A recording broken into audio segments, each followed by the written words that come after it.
मैं शुरू से बचपन से एक पायलट बनना चाहता था। नेवी की training is one of the best and toughest and जिसे कहते हैं ना कि It made you strong. yes, it made us not only physically strong Mentally.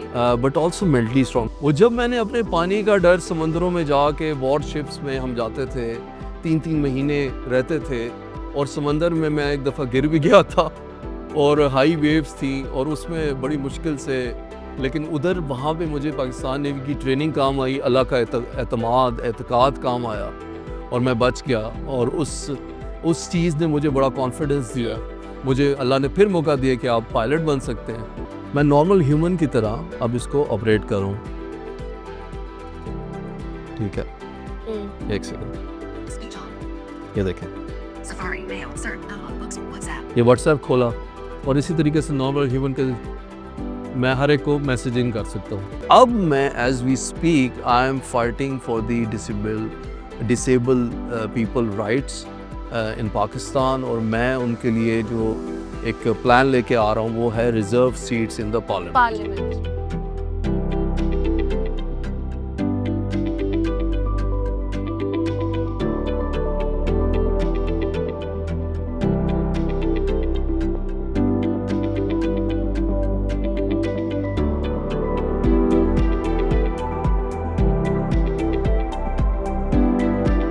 अस्सलामुअलैकुम, welcome to Discover Pakistan TV. मैं हूँ आपकी मेज़बान रामी महमूद। नाज़रीन, आज मेरे साथ स्टूडियोज़ में एक ऐसी शख्सियत मौजूद है जो कि हिम्मत, हौसले और बहादुरी की आला मिसाल है। जी हाँ, मैं बात कर रही हूँ पाकिस्तान नेवी के साबिक लेफ्टिनेंट कमांडर शाहबाज बलूच की, जिन्होंने जब उनकी साइट गई तो उन्होंने साइट से विजन तक का जो सफ़र है वो किस तरह तय किया और अभी अपनी जो 13 साल ज़िंदगी है, जो जर्नी है, उसमें उन्होंने किस तरह मुख्तलिफ सब्जेक्ट्स के अंदर ना सिर्फ बुक्स लिखी बल्कि आज ह्यूमन राइट्स और वेलफेयर के लिए भी बहुत सा काम कर रहे हैं। आज मेरे साथ मौजूद है। अस्सलाम वालेकुम। वालेकुम अस्सलाम, thank you very much for inviting me on your show.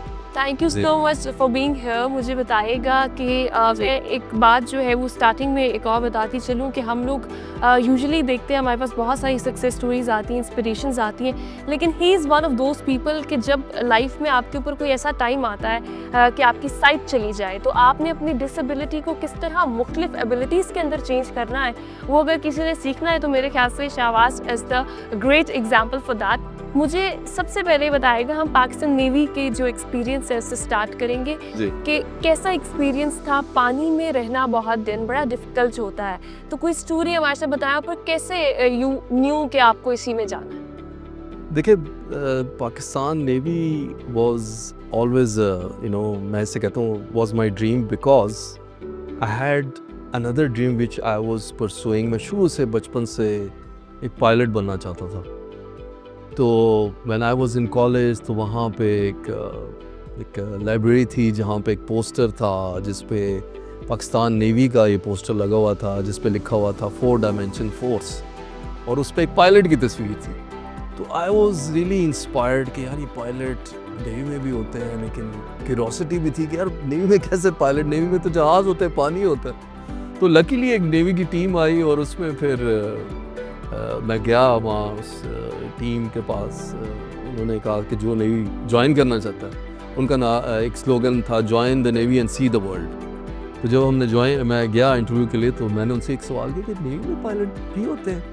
तो जो ऑफिसर थे उन्होंने कहा for that you have to join the navy, तो उसके लिए आपको ज्वाइन करना पड़ेगा टू बिकम अ पायलट। तो मैंने कहा बिल्कुल करेंगे, और फिर मैंने जब SSB दी तो फिर मैंने नेवी ज्वाइन कर ली।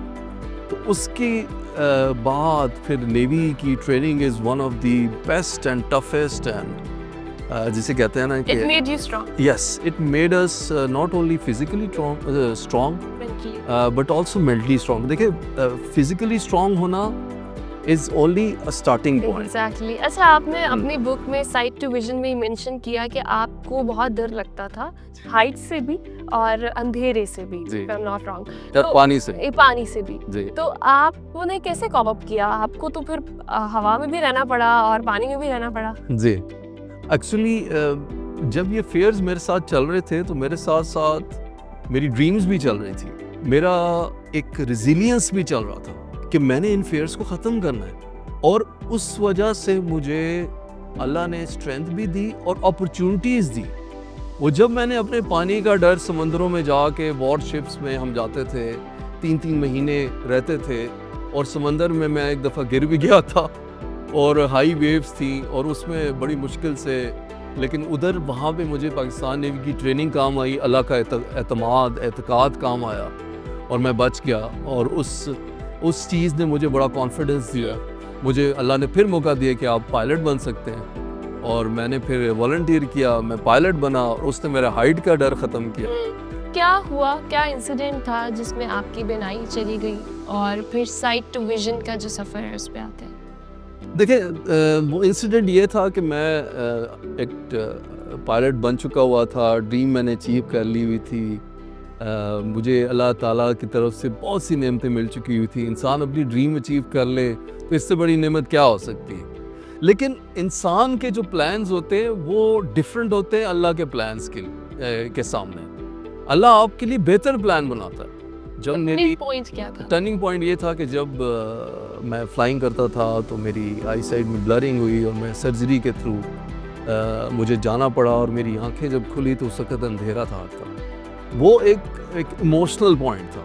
उस टाइम पे आपको अगर अल्लाह पे यकीन है, अपने आप पे एतमाद है और अपने फ्यूचर के लिए होप है, तो तब आप इस चीज़ से आसानी से निकल सकते हैं। Your journey has been very incredible. जब हम बात करते हैं एक ऑफिसर के हवाले से तो यू वर इनक्रेडिबल, आप अपनी पीक पे थे। एंड देन जब ये टर्निंग पॉइंट आया तो उसके बाद के जो इनकी सक्सेस स्टोरी है, जर्नी वहाँ पे रुकी नहीं बल्कि उसके बाद जर्नी ने जो टर्न लिया वो बहुत ज़्यादा इनक्रेडिबल भी है, इंस्पायरिंग भी है। हम उस जर्नी की तरफ आते हैं। 4 किताबें आपने लिखी जिसमें जो है साइट टू विजन, 10 AI के ऊपर हमें मिलती है, फिर एनवायरनमेंट के ऊपर मिलती है। तो बुक्स के हवाले से बताइएगा। और अभी जब कि रिसेंट बुक है अमेज़ॉन के ऊपर ये पब्लिश्ड है, आप जाके पढ़ भी सकते हैं। हमारे नाज़रीन जो वो देख रहे हैं मुझे बताइएगा कि वो किससे रिलेटेड है अभी जो रिसेंट आपकी बुक? दुनिया से इंसान चले जाते हैं, उनकी किताबें रह जाती हैं।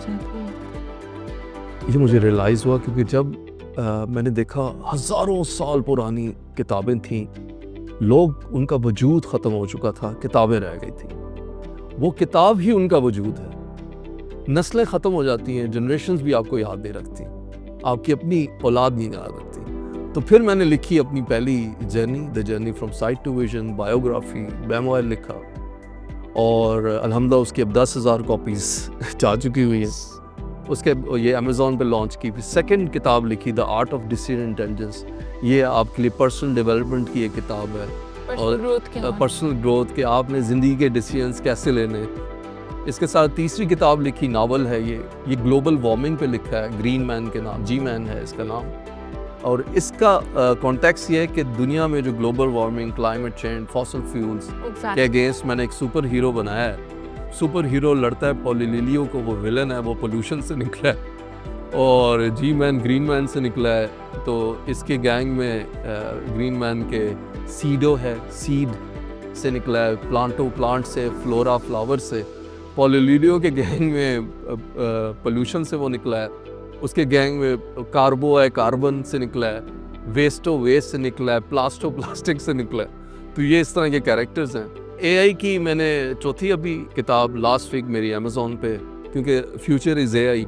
तो ये नावल मैंने लिखा है और इसमें मैंने ये लिखा है कि आपकी जो 50 इयर्स के बाद AI will take over humans और ह्यूमंस जो हैं उन स्लेव्स होंगे और उनमें जो है 2 गैंग्स होंगे AI के जो टेक ओवर करेंगे। एक रेड ड्रैगन्स होंगे और एक बिग ब्रदर्स होंगे और वो ह्यूमंस को स्लेव बना लेंगे और उसके बाद फिर वो फाइट बैक करेंगे, कैसे इस दुनिया को बचाएंगे AI के डोमिनेशन से। तो जब हम AI की बात करें, मैं अगर आपकी लाइफ में बात करूं तो आपने भी AI का इस्तेमाल आप करते हैं जी। Specifically when you want to know something, even I want कि आप अपने फ़ोन के साथ जिस तरह से कनेक्ट होते हैं वो डेमो भी हमें करके दिखाएं। दूसरा ये कि इसमें AI ने आपको इस जर्नी में, ये जो आपकी साइट वाली जर्नी थी, इसमें आपको कितना हेल्प हो चुकी है? देखिए ये जैसे एक मोबाइल है मेरे साथ, मैं आपको बताता हूँ। देखिए ये मोबाइल है, अब आपके सामने ये ब्लैंक है, ठीक है। अब मैं इसको, अब आपके सामने नज़र आ रहा है, मैं नॉर्मल ह्यूमन की तरह अब इसको ऑपरेट करूँ, ठीक है। एक सेकंड, Speech on. ये देखें, Safari mail. Sir, books, WhatsApp. ये व्हाट्सएप खोला और इसी तरीके से नॉर्मल ह्यूमन के मैं हर एक को मैसेजिंग कर सकता हूँ। ये आपको हेल्प करती है, इसके वॉइस ओवर फीचर है। ये अब हर एंड्रॉयड में टॉकबैक और iOS में वॉइस ओवर के नाम से ये स्टीव जॉब्स ने अपने मोबाइल में इंट्रोड्यूस कराया था ब्लाइंड लोगों के लिए। और इसके थ्रू मैं अब सारी अपनी सोशल मीडिया प्लस मैंने जितनी अपनी एजुकेशन पढ़ाई की है, मुझे तो ब्रेल नहीं आती थी, I was a late blind, तो मैंने इसके थ्रू सारा पढ़ा है और इसने मुझे हेल्प किया हर जगह पे। और इसके साथ साथ फिर मैंने जो डिफरेंट अब प्रेजेंटली जैसे जेमिनी है, चैट जीपीटी है, उसको मैं यूज़ करता हूँ ताकि अडॉप्ट किया टेक्नोलॉजी। अडॉप्ट किया। क्या डिफ़िकल्टीज़ है इस सोसाइटी में एक ऐसे पर्सन के लिए जो कम्प्लीटली एबल ना हो उस तरह से आम पर्सन की तरह? देखिए, ये जो डिफरेंटली एबल लोग हैं सोसाइटी में, इनकी एक्सेप्टेंस हमारे कल्चर में बहुत कम है। जब मैं अगर पर्सनल एक्सपीरियंस की बात करूं, शुरू में मुझे कोई यूनिवर्सिटी, जब मेरे मेंटर ने कहा आप एजुकेशन स्टार्ट, कोई यूनिवर्सिटी मुझे एडमिशन भी नहीं दे रही थी। वो कहते थे हमने मैनेज ही नहीं किया ब्लाइंड को। अब इससे आप अंदाज़ा लगा लें। और मैं वो बंदा हूँ जो थोड़ा सा मिडिल क्लास में आता है, लोअर मिडिल क्लास का क्या हाल होता होगा, आप इस चीज़ से अंदाज़ा लगाओ। लेकिन एक जगह पे मैं गया, उस यूनिवर्सिटी ने मुझे हेल्प भी किया और मुझे असिस्ट भी किया, और उसके बाद फिर मैंने अपनी एजुकेशन की, फिर उधर मैंने गोल्ड मेडल भी लिया। तो I wanted to prove them wrong कि डिसेबल लोग, जो डिफरेंटली एबल लोग हैं, बहुत कुछ कर सकते हैं। बहुत वेरियस सब्जेक्ट्स में आपकी बहुत सारी जो है वो आपकी जो कॉन्ट्रीब्यूशंस हैं बेसिकली। तो मुझे ये बताइएगा कि राइट्स आपके तमाम इनिशिएटिव्स के बाद जी, उससे पहले का पाकिस्तान और बाद का पाकिस्तान किस तरह देखते हैं? कंट्रीब्यूशन इज़ नॉट जिसे कहते हैं ना static thing, it's a continuous process. मैंने एज ए सोशल एक्टिविस्ट काम किया, एज ए ट्रेनर काम किया, सोशल एक्टिविस्ट में चैरिटी प्रोजेक्ट्स किए, डिफरेंट काइंड ऑफ प्रोजेक्ट्स जिसमें जो यूनाइटेड नेशंस के SDGs हैं उनको मैंने फॉलो किया। Poverty alleviation, clean energy, education, health, इन सब सेक्टर्स में मैंने चैरिटी प्रोजेक्ट्स किए, like water well projects, warm clothing drives, हुनर center, skill centers for disable people, ठीक है, इस तरह की, जिस तरह ट्रांसपोर्टेशन के प्रोजेक्ट और इस तरह के फ्लड के अंदर प्रोजेक्ट, कोविड के अंदर प्रोजेक्ट, Yes. यू नो, और इस तरह की चीज़ें की। फॉर ये इसलिए मैं कह रहा था कि मैं अपना as a social activist experience लेना चाहता था, और मुझे 13 साल लगे अपने इस प्रेसिडेंट गोल तक पहुंचते हुए, और वो था disability empowerment and disability rights. और अब मैं as we speak I am fighting for the disable people rights in Pakistan, और मैं उनके लिए जो एक प्लान लेके आ रहा हूँ वो है reserve seats in the parliament. Yes, it's a very good initiative, good luck to you for that. मुझे ये बताइएगा, अभी रिसेंटली मैं आपका एक आर्टिकल पढ़ रही थी, आपने बर्मुदा ट्रायंगल के ऊपर आर्टिकल लिखा, I am very curious about it, और फिर आप वहाँ से गुजरे भी हैं, ये क्या मामला है? क्या देखिए, इसको थोड़ा सा ना हिस्टोरिकली देखना चाहिए, वहाँ से स्टार्ट करें। क्रिस्टोफर कोलंबस गुजरा था, मैं थोड़ा समराइज करूँगा ठीक हो गया क्विकली। क्रिस्टोफर कोलंबस वहाँ से 1600 में गुजरा था, 76 में या 70s में, और उसके जो इंस्ट्रूमेंट कंपास वहाँ पे डिस्टर्ब हुआ था, वो जिससे वो डायरेक्शन लेते हैं कंपास से, तो डिस्टर्ब हुआ था। तो उसने एक अपनी किताब, उसकी जो बुक होती है, नाइट कैप्टन्स ऑर्डर बुक होती है, उसके अंदर उसने लिखा था कि मैं जब यहाँ से गुजरा हूँ तो मैंने यहाँ पे डिस्टर्बेंस देखी है, मेरा कंपास भी ठीक काम नहीं कर रहा था डायरेक्शन में, प्लस यहाँ पे लाइट्स मैंने देखी हैं जो एक ऐसी लाइट्स नहीं है जो नॉर्मल वेदर की लाइट्स होती हैं, वो डिफरेंट एक फिनोमेना से लाइटनिंग हो रही थी, और वेदर भी बड़ा डिस्टर्ब था। फिर इसके बाद 1945 के अंदर 19 स्क्वाड्रन था मेरे ख्याल से अमेरिकन, जिसके 5 या 6 जहाज़ वो गायब हो गए। फिर इसके बाद कई 3 शिप्स थे जो गायब हो गए, वॉर शिप्स थे, नॉर्मल मर्चेंट शिप्स भी नहीं थे। एक वाक़या ऐसा था जिसने मुझे क्लू दिया, वो ये था कि एक पायलट था जिसने टेक ऑफ किया बरमूदा से, और उसने बहामस उधर आगे फ्लोरिडा जाना था।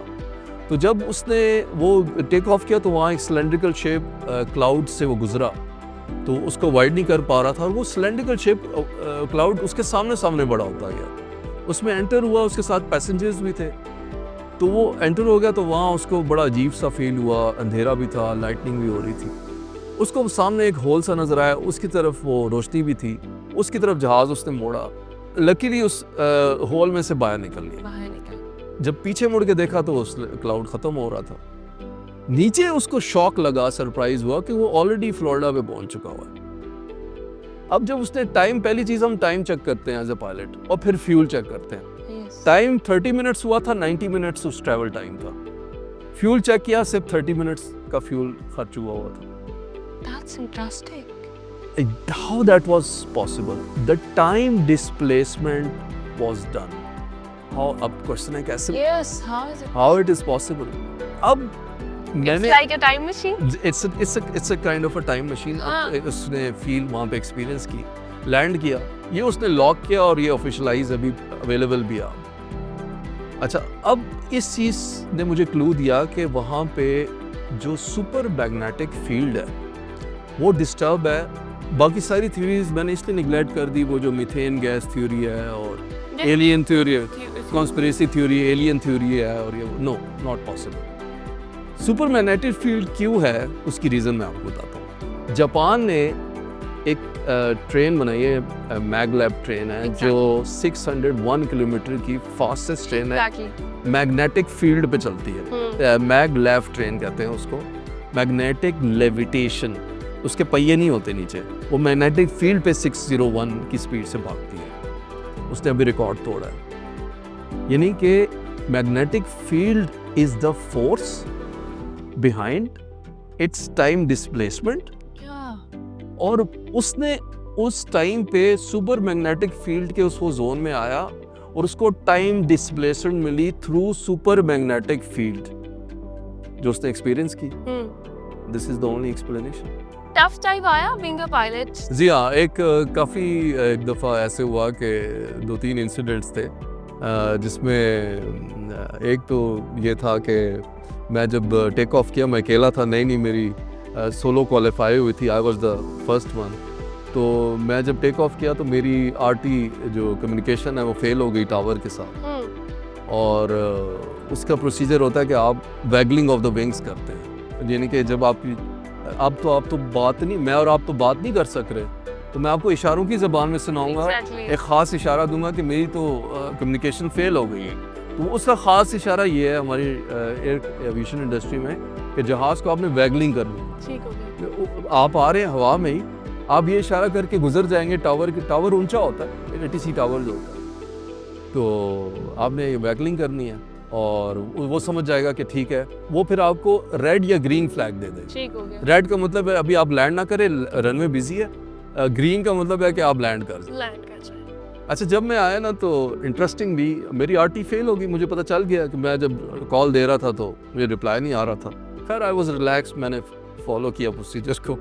जब मैं टावर के सामने से गुजरा वैगलिंग करता हुआ, मैं नज़र मार रहा हूँ, वो बंदा जो था ना वो ऐसे ऐसे फ्लैग घुमा रहा है। अब मुझे कलर की समझ नहीं आ रही कि ये रेड बता रहा है ये ग्रीन है। उसकी रीज़न ये थी कि फ्लैग बहुत मैला था। तो दैट वाज क्वाइट इंटरेस्टिंग, क्योंकि वो फ्लैग ज़ाहिर है कभी ऐसा मौका नहीं आया होगा जो भी था। तो बड़ा फनी सा इंसिडेंट था। तो मैं बड़ा कंफ्यूज। खैर मैं फिर आराम से relax, I followed my own safety procedure. फिर मैं आया, मैंने विजुअली रनवे क्लियर किया और मैं लैंड कर गया। और उसके बाद जो मेरे उस्ताद थे वो बड़े खुश हुए, गले लगाया कि यार तुमने बड़ा, तो तुम पहले क्यों नहीं लैंड कर गए? तो मैंने कहा सर ऐसा करते हैं, सर्फ का पैकेट लेना है। मैंने कहा क्यों सर? वो झंडा धुलवाना। तो ये एक इंसिडेंट था। और इसके बाद हेलीकॉप्टर में एक दफ़ा मेरे साथ ये हुआ कि जब मैं नया क्वालिफाई हुआ तो मुझे उस्ताद ने कहा नाउ यू आर क्वालिफाइड। अब उसके बाद ये होता है कि आप पहले एग्ज़ाम देते हैं हेलीकॉप्टर के अंदर ही, टेक ऑफ में डिफरेंट टेस्ट होते हैं, टेस्ट होते हैं। और उसके बाद जब आप लैंड करते हैं तो हेलीकॉप्टर का जो आपका उस्ताद है वो उतर जाता है और आपको थम्स अप का मतलब है कि आप यू आर क्वालिफाइड, अब आपने जाना है, टेक ऑफ करना है। तो मुझे उसने थम्स अप दे दिया और मैंने जहाज़ हेलीकॉप्टर को होवर मीन्स कि आप हवा में खड़े, और hover is the most difficult exercise, difficult procedure आप कह रहे हैं, क्योंकि एक जगह पे आपने हेलीकॉप्टर को स्टिल रखना है और बिल्कुल राइट लेफ्ट नहीं होना। मैं नया स्टूडेंट था, मेरे साथ ही खड़ा हुआ उस्ताद, अभी उसने में थम्स अप दिया, मुझे एटीसी टावर पे लोक लिया। उसने कहा जी होल्ड करें आप। आगे एक और जहाज़ था, उसने टेक ऑफ करना था। अब मैं खड़ा हूँ जहाज़ को लेके, इज़्ज़त का मसला है, पसीने मेरे निकल रहे कि यार ये कैसे स्टेबल होगा। और ऊपर ना मेरे कुछ 2-3 सारे देख रहे थे, उस्ताद भी, मेरे को पायलट दोस्त भी। उन्होंने 5 मिनट गुजर के 10 मिनट गुजर के और फिर उस्ताद को मेरे ख्याल आया और मेरे दोस्तों ने उसको बताया कि भाई सर इनको टेक ऑफ कराएं, ये स्टूडेंट है। तो फिर मुझे उन्होंने टेक ऑफ 10 मिनट के बाद कराया और बड़े उसके टफ मुझे लगता है वो 10 मिनट वो मेरी जिंदगी के टफेस्ट थे, Tough. लेकिन that trend me a lot, yes that help me a lot कि कैसी डिफिकल्ट सिचुएशंस में आपको अपने चैलेंज को फेस करना है और आपके अंदर कैपेबिलिटी हमेशा से होती है, आपके अंदर हमेशा से होती है क्योंकि अल्लाह ने आपके अंदर रखी हुई आपके है। अंदर रखी हुई है yes. बस आपने उसको बाहर निकालना है, उसको एक ऐसा एक ट्रिगर चाहिए। और वो ट्रिगर कौन देगा? आप देंगे, मैं नहीं दूंगा, दूसरा नहीं देगा।